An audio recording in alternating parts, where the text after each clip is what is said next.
Alrighty, guys. So, this is gonna be kind of an unedited video. Unedited. I can't enunciate properly. This is a video that I'm not gonna edit, I'm not gonna do jump cuts, I'm not gonna put any fancy music. I just want to talk to you. Because this is a very serious topic, and it's a thing that lots of people deal with. Mental health issues, but specifically what we're talking about today is basically we're just talking about panic attacks, but we're talking about impending doom, which in my opinion is one of, if not the scariest anxiety symptoms, panic attack symptoms you can feel. I had it happen this morning because it happens to me before I have a panic attack, but I'm good. I just felt it come, and thankfully I've learned how to, over the years, fight off a panic attack, and it subsided. So, what is impending doom? What does it feel like? So impending doom is essentially, I want you to imagine that everything that could go wrong is about to go wrong. It is a feeling of intense, horrid, agonizing fear. It feels like you're about to die. It feels like the world is ending. It feels like you're going insane. It feels like you're about to lose control of yourself. And I don't mean that when that phrase goes around the anxiety community. Losing control, yeah, I mean, it's an umbrella term. It could mean you're so afraid of going crazy. You feel like you're losing your mind. You feel like suddenly you're not in reality, which is depersonalization, derealization. That's another topic. But this morning I had this feeling come back to me, and it was an anxiety feeling that I have forgotten, because my very first panic attack happened about 3 years ago. Well, in a couple months it'll be 3 years, but 2 years and 9-10 months ago I had my first panic attack.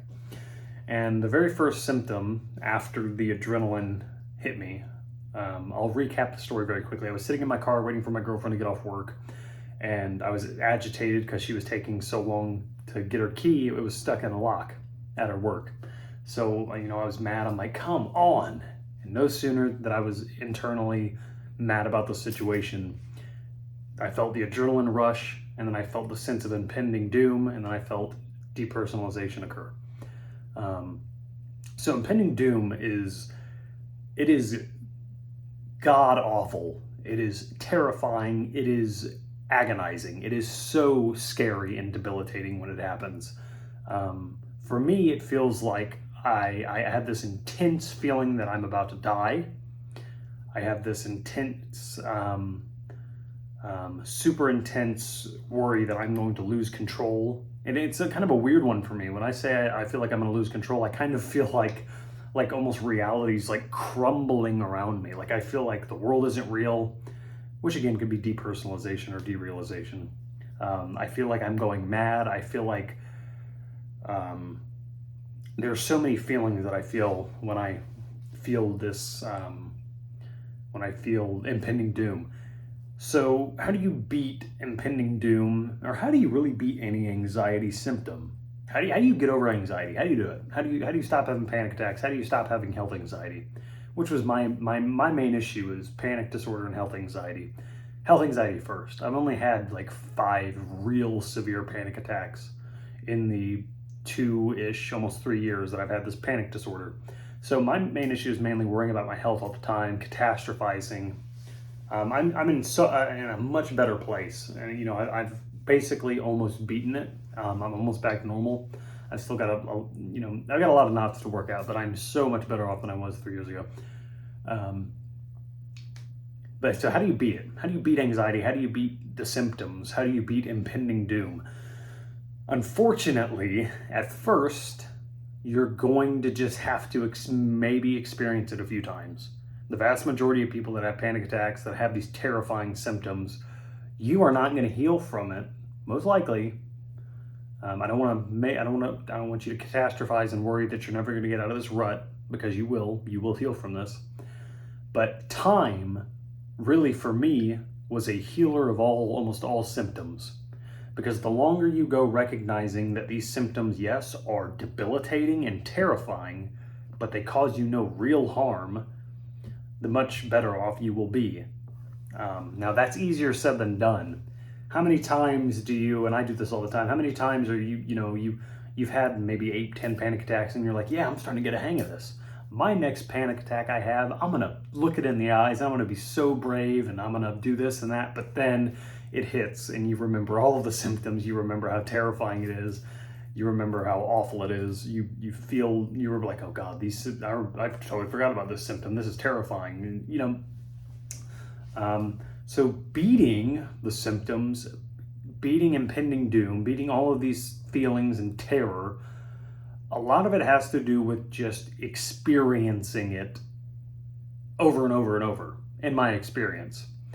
I think the vast majority of people that have a panic attack and then develop health anxiety, generally that's not long-term, but it's really hard to cure health anxiety or panic disorder overnight. It really is. I'm not trying to discourage you, but I want to be realistic. In my situation, I had a panic attack and then my health anxiety has been going on for 3-ish years. But another thing that has unbelievably helped me with all of this is being grateful for the small things. And when I catch myself having a good moment, or when I realize, hey, I'm not having a panic attack right now. I'm not lightheaded. I don't have impending doom. I don't feel like I'm losing my mind. I'm grateful for that. And that is what I want for you guys to practice that are watching this video, that are suffering from panic disorder, health anxiety, whatever, is when your panic attack is over, when your health anxiety is not at an all-time high, I want you to be grateful for when you feel semi-okay or when you feel good, because you physically cannot have a panic attack 24/7. It's impossible.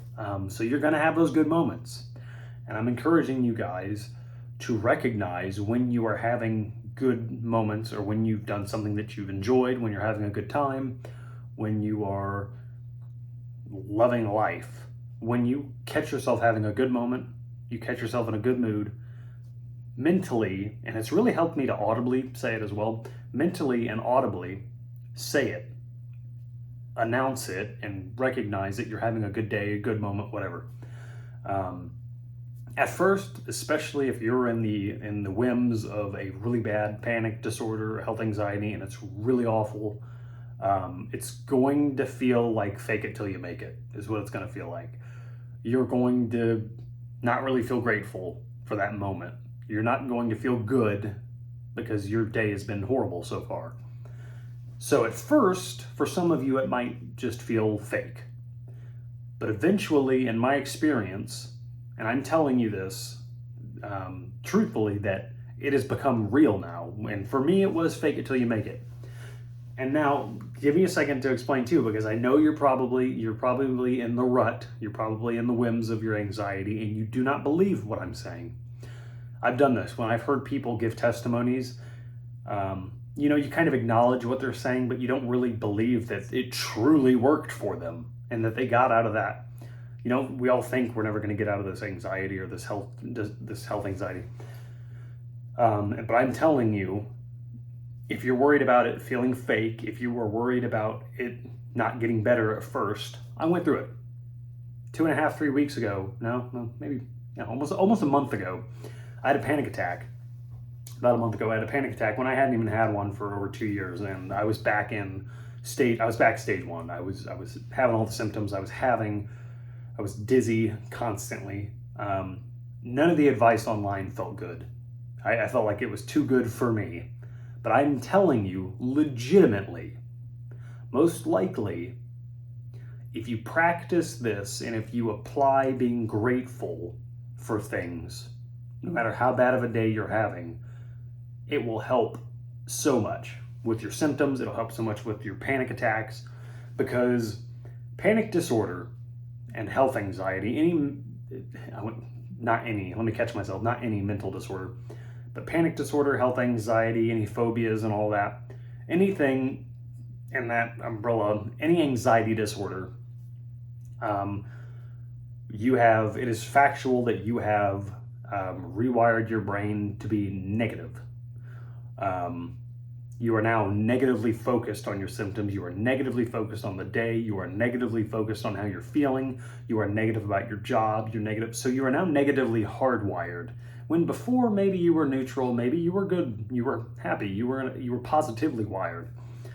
But now you are, and you are you are now negatively hardwired. And to get back into being neutral or being positively wired, to rewire your brain, you need to start doing things that make you happy, saying things, being grateful for things audibly or mentally, acknowledging it, and adding emphasis too. Like I do this at work all the time. Now that I've learned this is super effective for me, and it has helped me so much. I'll be walking, I'll be doing something at work, I'll be cleaning, doing whatever, and I'll just, I'll catch myself in a good mood. I'll catch myself, hey, I'm not having that bad of anxiety. And then I'll audibly, even at work, I don't care if there's people around, I'll say, my God, I'm going to destroy this anxiety. I'm going to kill my anxiety. I'm going to rip it apart. I am so grateful that I'm breathing. I'm so grateful that I'm alive.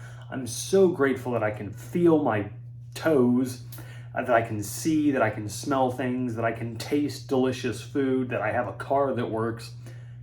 Again, it's going to feel like fake it till you make it.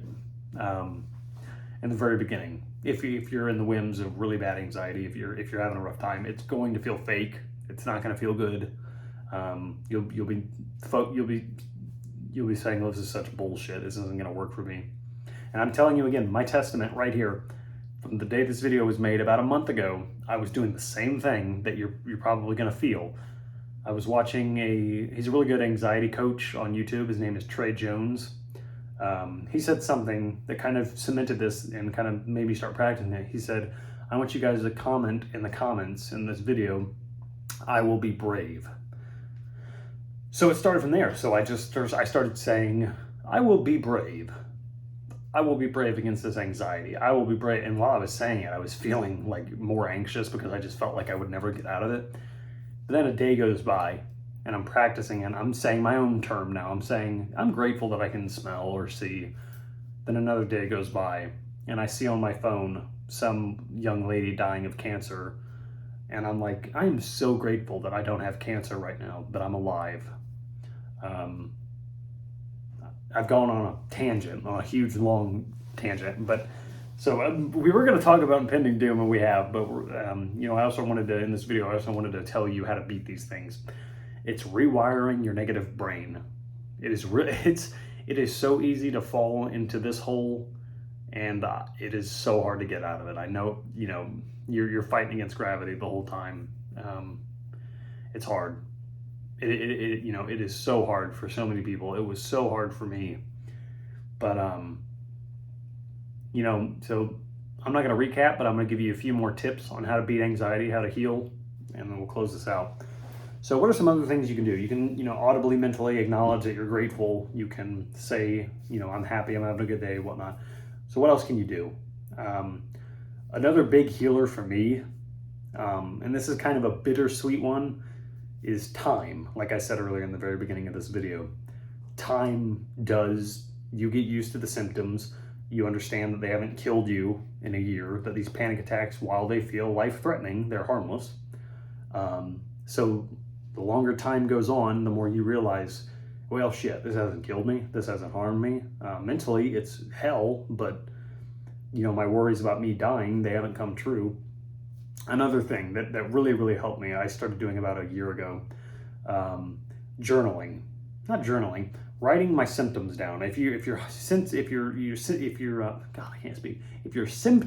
focused, you're worried about, oh man, I'm dizzy all the time. I feel off balance. I feel lightheaded. I feel my hands feel weird today. Can I smell enough? Like, do I have COVID? Do I have this? Do I have a brain tumor?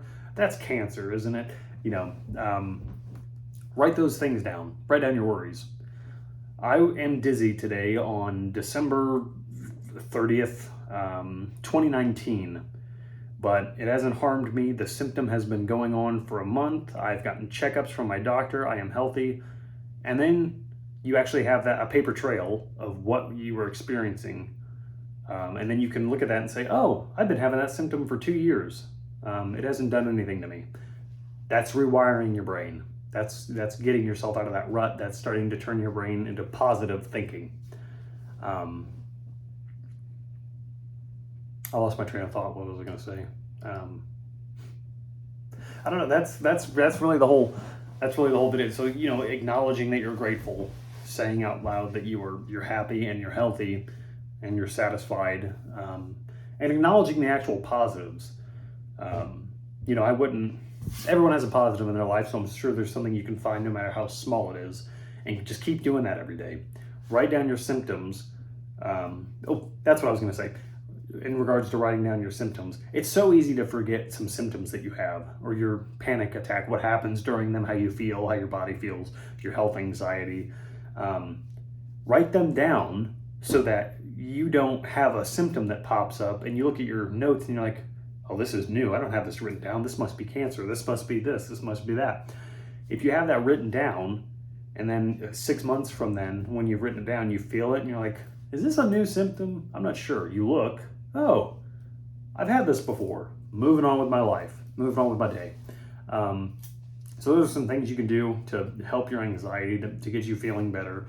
I hope you liked this video. If you did, like, comment, and subscribe.